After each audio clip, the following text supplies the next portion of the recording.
Everybody gets burnt out. There's going to be moments where you don't want to do something, where you feel like it's just not working for me. I've tried to do it and it's really tough. Or you hit a roadblock, something comes up, you have other responsibilities. All of this can affect your momentum. Welcome, all creatives. Welcome to another session of Strategies for Creatives on this podcast. My name is Chris Branham, and today we are talking about staying motivated. Let's brainstorm. All right, so motivation is something that is very, very tricky and unique to every last individual. And why do I say that? Motivation is all about what is driving you, your why, your reasoning, why you started whatever you're doing in the first place. It could be, again, anything for everybody. It could be, for your children, if you have children, for, a parent or a sibling or somebody that kind of pushed you in that direction and you want to do something for them. Or it could be a way deeper reason of, I want to get out of this situation. This is my outlet. This is my moment. This is my thing that can help me get to where I want to be. Or it can also be something driving you that might be intrinsic, where it's just something that's in you that you really want to do. Or it can be extrinsic, meaning that it is something on the outside. It could be money that's driving you. It could be a position. It could be a place or something that you want to obtain from doing something that you love or do as a creative individual. Now, here's the thing. Everybody's is different, but here's some information that I want to give you that might help you keep that why and keep that motivation that, again, anybody can utilize. It doesn't matter what you're doing, what you want to do, how you want to get to where you want to be, but the motivation to keep you going and that momentum is very critical for every last person. And I only say that because everybody gets burnt out. There's going to be moments where you don't want to do something, where you feel like it's just not working for me. I've tried to do it and it's really tough. Or you hit a roadblock, something comes up, you have other responsibilities. All of this can affect your momentum. So the first thing you have to figure out is what is driving you initially. What is the reason why you initially started and you're down this path? That is going to help you put more information, more momentum, more energy towards your momentum if you know exactly why you started it in the first place. If someone else gave it to you, it's kind of tough to kind of keep the momentum because their momentum and their reasoning might have been driving you or pushing you to do certain things or studying harder or putting more hours in or work in rather than you doing it on your own. When I talk about momentum, I'm saying the thing that you can do and you're pushing yourself when no one else is watching. Momentum is really attached to your character, your definition of why, your definition of doing. So your characteristics and your traits should mimic anything you're having momentum with or what you desire to do. If that characteristic of working harder when no one's paying attention or really putting your hand to the plow and doing things that might not be fun, but yet they're going to help push the item that you want to do even more, that's where the characteristic starts building you up. So think about some of the areas that you might have strong characteristics in, and then also weak characteristics, meaning what are your habits? Are you willing to work when no one else is looking? Are you willing to put time aside to actually do what's necessary and required? Let's take, for an example, building a masterpiece of any sort. Let's just say painting. If you do not have an idea when you start painting, you can just go right at it. You can start throwing paint on canvases and, see what comes out of it, which is totally fine. But if you have a goal in mind, meaning that you want to sell this canvas, you want to sell this piece of art for somebody or to somebody, and now you want to make a certain amount of money, or let's say it's $10,000 for this painting. What do you have to do to plan out that concept, to get that idea? Because it might not be any and everything, but you have a specific target audience in mind and you're going towards that target audience. So how are you building whatever you're creating for that specific target audience? So when you're doing that, you want to figure out who they are. Can they afford what you're making? Are they willing to buy? When will they might want to buy? What do they like about art? And maybe color variations or concepts. Those are just a few things to kind of play with.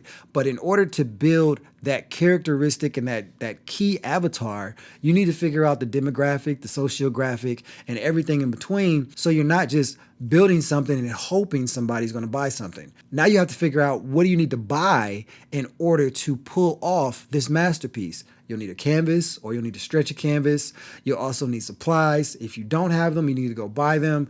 Versus color variations. What type of paintbrushes do you want to use? Do you want to use something that's, outside the box, and it maybe is not a paintbrush, but it's another material or item that you'll use to paint with? All of this matters. Will you use something that is a reference, or will you go straight off the top of the dome and try to figure out on your own? That's just one example. But what do you have in mind, first and foremost? And do you have enough energy to pull it off? Meaning, have you blocked out enough time? Are you eating the necessary things so you're not running out of energy? I've been there before where I started something and stopped something. That happens a lot for me, and I've talked to other creatives, and it happens to them a lot as well, where they start things and they're on a path really well, and all of a sudden the momentum dies. Usually the energy dies. It could be because other responsibilities have showed up or something else caught their attention. This is very tough for a lot of people. How do you block out all of the noise? Are you focused on one thing, or do you have a ton of things you want to do? This speaks to another area of building momentum that you can apply to anything. Figure out what can wait. What can you do later versus what you need to be focused on now? If you've set out to do something, what are your objectives? What are your goals? What is your focus? Figure those things out and book out time so you can make sure that is the main thing. That is something tough that I had to deal with a very long time, and I feel like I'm starting to really master that area of blocking out time to do something. Case in point, this podcast, it takes time. So when you're figuring out what you want to do first and foremost and your why, you've already figured out who you want to give it to, how you want to build it out, and the next part is that structure, which goes to the timeline, the framing, how you want to put things together, and who it's really for. The third thing you can definitely leverage as well, once you're done, how do you market it? How do you get it in front of the individuals that are going to buy what you want? How are you going to get that creative item in front of somebody else? Now, here's the thing. Not everybody is an artist. Some people just want to get their creative idea in front of an employer. So you're going after a position, you're going after a job. That means your resume, your portfolio, your product, or whatever you're presenting has to be packaged in a way that it's received really well. So you want to think about, what is your packaging? What is the message you want to convey? One of the main things that I've noticed, and I've done a lot of interviews for other individuals and people getting hired on to different organizations that I work for, you have to be able to explain yourself. You have to be able to tell a story. This is a big part of momentum, and most people don't think of it that way, and here's why I say that. If you tell a story and you believe the story, it's easier for someone else to believe the story because you already bought into it. It's very difficult to sell somebody else a story that you don't even believe yourself. So when you're thinking about what you're trying to push and what you want someone else to see inside you and what you want to convey on any type of platform or media, you have to believe it. It has to be believable. You have to already have it settled in your spirit, in your soul, in your body, that this is something that is really, really impactful, that I feel emotionally and I'm emotionally attached to, and I hope you feel the same way. And that energy has to be conveyed. One way you can convey that energy is speaking. Talking about it, expressing what you feel about it. It could be a small blurb. It could be information. It could be a newsletter of some sort. If you're not able to speak in front of a camera like this about it, all of those things where you can actually put yourself in it and they can see your response is extremely helpful. This is something that Steve Jobs did really well every time he produced and created a new product. After he created it, he was the one that gave the presentation about the new product. He was the one that talked about all the nuances and the intricacies about the new features and functionality about every phone, every laptop, every iPad, everything that was something that we considered unique. He already thought it was unique. He already was excited about it. You can see the expression on his face, how he expressed himself about every last feature and functionality. And when people ask questions about it, he lit up. You can see his countenance change, his presence change, because he was the one that had the enjoyment and the momentum to push that thing. So if you're thinking about entrepreneurship in a sense, and you're trying to leverage your creativity, talents, and skill sets to build something, are you even getting excited about what you're doing? Or is it kind of stagnant and mundane? And I'm not just talking about energy alone. Energy is a very big helper when it comes to momentum. But the other key helper is, are you smiling about it? Is it expressive in any type of way? You can be very stoic in some instances, and most people might be stoic and, they convey that way, which is totally fine. But you still have to give something off to let me know that you are interested about that thing. That is the key item that's going to help people buy in because they can see your expression. It's very difficult to see an expression just over audio, but you can hear the tone if you're listening to this podcast when I'm excited versus when I'm kind of down and not thinking about it and it's not really, something I care for. Or my excitement is really high because I'm motivated by a specific point and piece in what I'm talking about. Those are critical things that you can definitely leverage and think about when it comes to motivation and momentum. So when you think about momentum, another area that is extremely helpful for me is stimuli. Something that stimulates your thought process, something that stimulates you emotionally, mentally, even physically, where you get excited, you get goosebumps because you've been thinking about that thing. I was just talking to somebody yesterday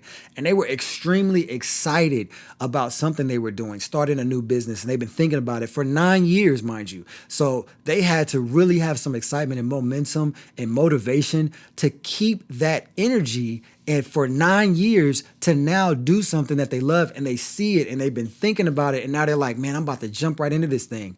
That is something that is not easy to grasp. But the reasoning behind why they said it was about their family. It was about doing something that they enjoyed. It was about getting out of old habits and mindsets. And they really wanted to do something that was going to be impactful, not just to themselves, not just getting the bag, but they could see themselves doing this night and day. And it didn't matter. And they could also see themselves sharing that information with their family members and his sons and being able to pass something on to them that they could get excited about as well. So when you think about the excitement that you should push and keep that momentum, it is extremely important to figure out the stimuli behind it. My stimuli personally is trying to help other individuals.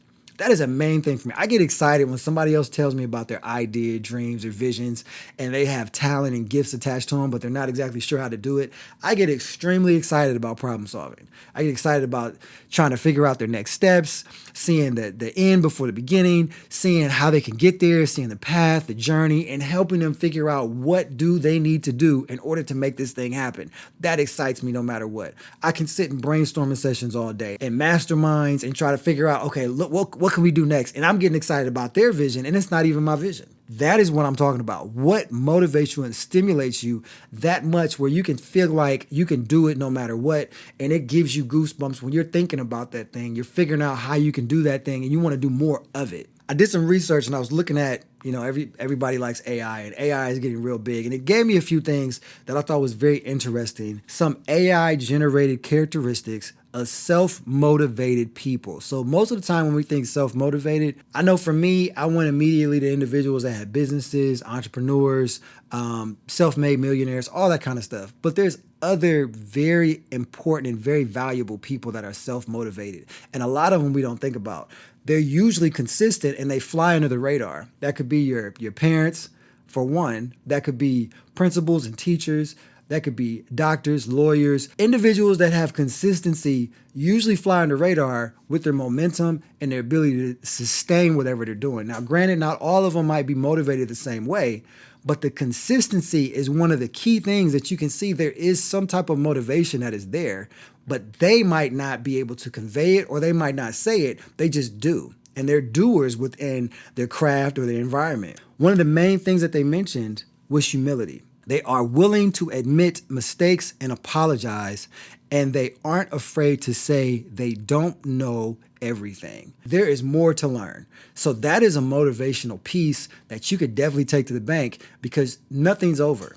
There's always more to learn. Nothing's new under the sun, and we don't know everything. You might know a little bit about a lot, but even in your environment, there's still levels to every order, every environment, every step, no matter what you're doing, and the journey along the way. There's always going to be something new, and that's the age that we're in, where AI now is a new part that's going to give you more insight and another level to more information that you might not have been able to uncover and unpack, but now it's more insight that you can leverage to figure out your next journey and your next steps. So when you think about motivation, that is one of the things that AI told me about. I definitely agree with it. Humility does help you with motivation because now you're not so intrinsically focused on yourself, but you're trying to figure out how you can manage and help other individuals. And humility is one of the biggest proponents of that because now you're not looking just to tell other people things. you're looking to gather information from them as well. So you're humble about your process, you're humble about your presentation, and you're not just looking at as a wise individual or a know-it-all or the hero. You might be considered a guide, and you're now looking at the information and be like, well, how can I guide them on their path or their journey, and how can I help them with their motivation? Another piece, as I said, is learning. They are committed to lifelong learning and objectively observe the successes and mistakes of others. So they're not just intrinsically focused on themselves. It's not a self thing, but they're being observant about the area and the environment around them and seeing how they can leverage and do things better. This is key as well when it comes to motivation, because you're not just focused on what you want to do, but you can also focus and see what else is happening around you. How are other things happening in my circle or my area as far as systems go that can help me be a better person? Can I grab something from that? One thing that I do, I look a lot at nature. Maybe it's because my wife is a gardener. Maybe it's because I spend way more time outside nowadays because I'm older and I'm starting to appreciate the things that I might have looked over as a child and, just growing up and just doing life. But when you start seeing how nature operates, some might say the environment and, animals and bugs and creeping things, they all have innate built-in momentum and motivation because they're all going to their own beat, but they all help and assist each other, which is so crazy to me. The system is there for everybody to feed off of, eat off of, and support off of each other, no matter what. And when you're able to support each other and feed off of each other, you're going to learn things from other individuals. Now, granted, these animals and these systems might not be trying to take on what other animals do, but we can. And that's where I think the unique side is being a human being, where you can see something and now use that as leverage to move and push your momentum in a different path, in a different environment. You have the capability to leverage whatever you desire to see. And this is where humility and learning step in, because now you're not just looking at, oh, I got this information and this is something I learned, but now you're saying, I have a different perspective and I'm able to leverage this to support my idea, and how can someone else leverage what I'm doing? And that goes to the third point that I mentioned, is perspective. They can sort through life's concerns and ignore small things that could distract them. That's a great point, because if you can figure out what distracts you, you know now what's motivation versus what's in the way. And if you can figure out that part, there's a lot of things that you can move out the way. Now, here's the thing that's really tough for most people. Do you have the effort, and are you breaking your agreement with sitting with something that you know is distracting you? You have to be able to set that thing aside and have enough discipline to move it out of the way and say, this is what I need to focus on now. That is very tough, and I know it is because I've struggled with it. You might struggle with it right now. How do I move the distractions out of the way? How do I remove them knowing I need to focus on something else? That is very critical and key when you're trying to get something done. When you have objectives, when you have goals, when you have a desired end to whatever you start. Figuring out what those distractions are and being honest with them will help you maneuver and build momentum, because now with momentum, distractions are like rocks. They're like dead weight. They're like adding things to the cart that don't need to be there, and all they're going to do is drag you along and push things a lot slower rather than moving a lot faster in the process that's necessary. So when you think about the process, what are you carrying that's causing you to slow down? And one thing that I saw earlier, like I had a quote that I found, and it was very key, and it had to do with motorcycle riders. If you're familiar with the Isle of Man, it's a street race. And the part that I loved about it, it said, if you're not out of control, you're not going fast enough. I love that quote because we all want to be in control. We all want the capability of being able to handle and maneuver certain things. But here's what it's really saying. And these motorcycles was flying over cliffs. They were coming over, not over cliffs, but over hills. And they were coming over on one wheel that might have been a little shaky, but the bike finally balanced out and they went straight. So knowing that you're on something that technically you can't control, but you have to be able to handle, is totally different from coming in and wanting everything the specific way. If that was the case, you might have been moving a lot slower. The momentum would have been a lot different, and you wouldn't have been able to handle the speed that you need in order to finish the task in the time frame that you wanted to. They were racing against the clock because you're going so fast. It's very difficult to race against a person in that type of environment because it's flat out speed. Full throttle, open wide, no concerns, just finish the race the fastest way you can. Now, here's the kicker. How you do that is totally up to you. Not everybody wants to have a full throttle. Totally understand it. Not everybody wants to dance right on the edge of being uncomfortable or an environment that feels unsafe. The question is, how fast do you want to go? How fast do you want to get to where you want to be? And that momentum that you add to it is exciting. Some people might call it nervous energy. Some people might call it being a little bit out of control. All of it fits the same. It's your movement going at your speed and challenging you in so many different areas that now you're a little unnervous because you're like, man, I feel like I'm flying. But that's okay. As long as you've done all the prep before you started, that makes the difference in the race. And here's the thing about the Isle of Man. They've planned for this for the year. This wasn't an overnight thing. They didn't just grab a bike off the showroom floor. They prepped the bike. They built specific engines for the bike. The layout for the bike has been tested and proven. Countless studies have been going on. Data has been gathered. They've been on tracks. They've had closed tracks, testing processes. They have a specific team before they even go out and go full throttle, straight out on this road race. What are you doing to prep? Because preparation with your why will give you all the momentum that you need. Now you'll be a little bit more settled about your decisions rather than a little bit unnerving about those decisions as you're running the race. And again, this is a race that I love because it's not against other people. There's other people out there with you. Everybody knows the course. Everybody's aware of the course. But here's the thing. Their race is their race. And I say that to every creative out there. Your race is your race. No matter who is beside you, who is running in front of you or behind you, whatever you do is on you. And how you do it is how you do it. But again, your race has nothing to do with the other individual. It's a race against time. I hope you enjoyed another episode of this podcast. I would like to invite you all to join my Instagram, Facebook, and all the other social media accounts that I have. All the links will be below, especially my YouTube if you're looking for more insight, small shorts that'll definitely help you out trying to figure out your next steps as a creative individual. There's also another platform that I definitely want you to be a part of. It is the Skool Community for Strategies for Creatives, where you can now link, connect, and communicate with other creatives just like you around the world. Hope to see you soon. Peace.